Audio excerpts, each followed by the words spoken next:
जय हिंद दोस्तों, राम राम। क्या हाल चाल है। फाइनली बैंक निफ्टी बेरिश हो गया है।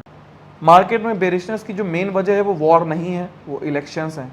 इंडिया के इलेक्शंस सच में इस बार कुछ समझ में नहीं आ रहा है। बीजेपी का जो 400 पार, अब की 400 पार, कोई कंफर्मेशन नहीं मिल रही है, क्योंकि मार्केट में इस समय बहुत ज़्यादा रूमर फैल रखा है अलग अलग पार्टियों को लेके। तो आप पहले से कोई डिसीजन मत लीजिए जिसकी वजह से आपका बेवजह पैसा लॉस हो। आपकी कैपिटल छोटी है, देखो, तो छोटी कैपिटल लेके आप ट्रेड कर रहे हो तो प्लीज़ कोशिश कीजिए कि बहुत सेलेक्टिव ट्रेड्स हो। और जब आप सेलेक्टिव ट्रेड कीजिए तो मेरे और किसी के कहने पे मत कीजिए, आप अपने डिसीजन से ट्रेड लीजिए। और डिसीजन से ट्रेड लेने के लिए आपको सीखना पड़ेगा। मैं चाहूँ तो मैं भी एक टेलीग्राम का ग्रुप बना के उस पर कॉल और पुट दिया करूँ, लेकिन वो काम नहीं करेगा, क्योंकि जब तक मैं दूंगा तब तक वो लेवल निकल जाएंगे, वो स्टॉप लॉस निकल जाएगा, और फिर वो करेक्ट हो जाएगा, मार्केट वहाँ से ऊपर चला जाएगा, स्टॉप लॉस का लेवल बढ़ जाएगा, आप देखोगे नहीं देखोगे, लेट देखोगे। तो मैं नहीं चाहता कि मेरी वजह से किसी का पैसा डूबे यार, देखो। इसलिए मैंने ये काम करना कभी मुझे समझ में नहीं आया, क्योंकि इस तरह से अगर काम करेंगे तो जाहिर सी बात है वो एक लॉन्ग टर्म इश्यूज़ में सक्सेसफुल नहीं है। और ये पॉसिबल ही नहीं है कि हर ट्रेड मेरी सही हो जाए, ये संभव नहीं है। मैं मार्केट में बैठा हूँ, मैं कोशिश करता हूँ कि अपना रिस्क रिवॉर्ड रेशियो को मेंटेन रखूँ। ये सबसे बड़ी चीज़ है मेंटेन करना। इसीलिए मैं कहता हूँ कि ट्रेड लेने से पहले इस बात को श्योर रहिए कि ये ट्रेड गलत होने वाली है और मैं इतने रुपए पे निकल जाऊँगा। आज ही मैंने एक ट्रेड ली थी, मुझे याद है, मैंने एक ऑप्शन बाई किया था, वो 6 रुपये का नहीं, 7-6 रुपये पे उसने सपोर्ट लिया था। ठीक है, बैंक निफ्टी का था, 6 रुपये पे सपोर्ट लिया था, और मुझे लग रहा था 6 रुपये से अब ऊपर जाएगा, क्योंकि वहाँ पे एक रिवर्सल पैटर्न हैमर फॉर्म हुआ था। तो उसका जो लोवेस्ट लो था वो 6 रुपये था। मैंने उसको पकड़ा था 7.5 रुपये पे कि 7 रुपये, मुझे ठीक से याद नहीं है। मैंने स्टॉप लॉस 6 लगाया था। ठीक, वो गिरना शुरू किया, 6.50 आ गया, मैंने उसको बंद कर दिया। मैंने उसको ट्रेड चेंज नहीं की। क्यों? क्योंकि मुझे पता था कि अगर मैं उसको छेड़ूंगा तो मैं ऑब्वियस स्टॉप लॉस नीचे करूंगा, जिससे कहीं ना कहीं मेरा ही लॉस है। अगर मेरी ये ट्रेड गलत होती है तो एग्जिट हो जाना सही है, ना कि उसको रखे रहना सही है। क्योंकि जब आप उसको रखे रहते हैं तो ज़्यादा लॉस हो जाता है। आप स्टॉप लॉस ट्रेल करने लगते हो। आप स्टॉप लॉस ट्रेल ऊपर नहीं करते हो, नीचे करते हो, कि अच्छा यहाँ नहीं, यहाँ रुक जाएगा, हम यहाँ काट देंगे। फिर आपका मन वहाँ से हट जाता है, अच्छा यहाँ नहीं, यहाँ काट देंगे। तो ये काम नहीं होना चाहिए। अगर आप स्टॉप लॉस डाल दिए हो तो आप छोड़ दो उसको। अब अगर वो जा रहा है, जाने दो उसको, जाने दो यार उसको। वो नहीं था, वो आपको आउट कर दिया, समझ लो, ऐसे समझ लो आप। तो कोशिश यही करो कि जब आप स्टॉप लॉस लगाओ तो स्टॉप लॉस को छोड़ दो। फिर आप उसको मत देखो कि अब वो स्टॉप लॉस हिट हो रहा है, हिट हो रहा है, हिट हो रहा है। कई लोगों की आदत होती है स्टॉप लॉस लगाने के बाद बार बार स्टॉप लॉस को देखते हैं देखते हैं, जब जैसे वो हिट होने वाला था उसको कैंसिल कर देते हैं, और मार्केट और करेक्ट हो जाता है। जहाँ 200 रुपये का लॉस होना होता है वहाँ 2000 का लॉस हो जाता है।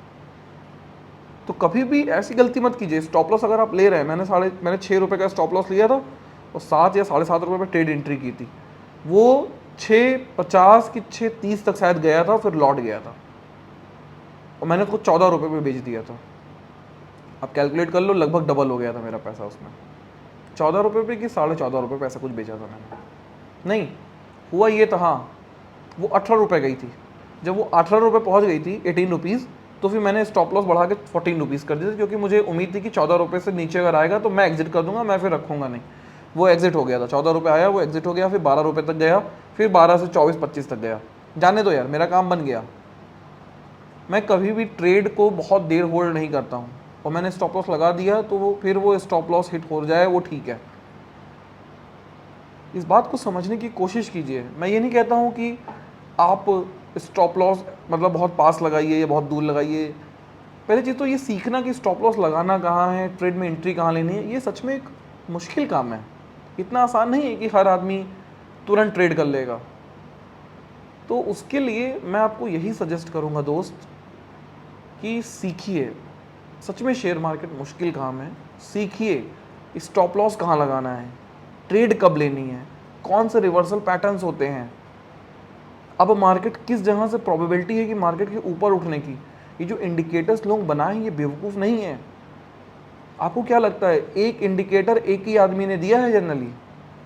क्यों? क्योंकि दूसरा इंडिकेटर बनाने के लिए उसके पास लाइफ नहीं बचती है। एक इंडिकेटर बनाने में उसकी पूरी ज़िंदगी खर्च हो जाती है। सोच के देखो क्या एनालिसिस करते होंगे बंदे। तब जाके वो एक इंडिकेटर निकालता है। बात समझने की कोशिश कीजिए। जो पुराने इंडिकेटर RSI चला आ रहा है अब तक, तो आपको बुलिंजर बैंड है, मैं जॉन बुलिंजर की बुक पढ़ा हूँ, मैं सच बता रहा हूँ, उन्होंने सिर्फ एक ही इंडिकेटर बताया, जॉन बुलिंजर बैंड, और उसको बताने में उनकी पूरी लाइफ निकल गई, उसको बनाने में। जैपनीज कैंडलस्टिक पैटर्न्स की बुक पढ़ना मैंने पढ़ा, उस बुक को लिखने में उस बंदे की पूरी लाइफ निकल गई है। तो कुछ तो चीज़ें हैं जो उसने समझी होगी, और वो हमें बुक में लिख के गया है, तो एक बार पढ़ के तो आएगी नहीं, उसको पढ़ना पड़ेगा, समझाने वाला कोई चाहिए। हालांकि आप अगर समझना चाहते हैं तो मेरे चैनल पे अवेलेबल है प्लेलिस्ट, जिसमें जापानीज़ कैंडलस्टिक पैटर्न का मैंने कंप्लीट डिस्कशन किया है, जॉन बुलिंजर का बुलिंजर बैंड भी समझा रखा है। लेकिन आप सीखने की इच्छा से होइए तो आइए, और डेफिनेटली मैं आपकी हेल्प कर सकूँगा इसमें, पर सीखने की कोशिश कीजिए। अगर आपको सच में ऑप्शन ट्रेडिंग करनी है तो इट्स टफ, ये मुश्किल नहीं है, इतना आसान नहीं है, ये मुश्किल है, थोड़ा मुश्किल है दोस्त, ये दुनिया में किसी भी काम से मुश्किल है। मैं आपको डिसअपॉइंट नहीं कर रहा, मैं आपको सही दिशा दिखा रहा हूँ, लेकिन आप मेहनत करोगे तो आसान हो जाएगी। बस सीखने की देर है, कोशिश करो, सीखो। तो आज की सेवा यहीं समाप्त करते हैं। अगर आपको ये वीडियो पसंद आई होगी तो please like and subscribe my channel. Thank you so much. कोई भी कमेंट हो, कोई भी बात हो तो प्लीज़ कमेंट कीजिए, मैं ज़रूर आपके कमेंट पढ़ूंगा। Thank you so much.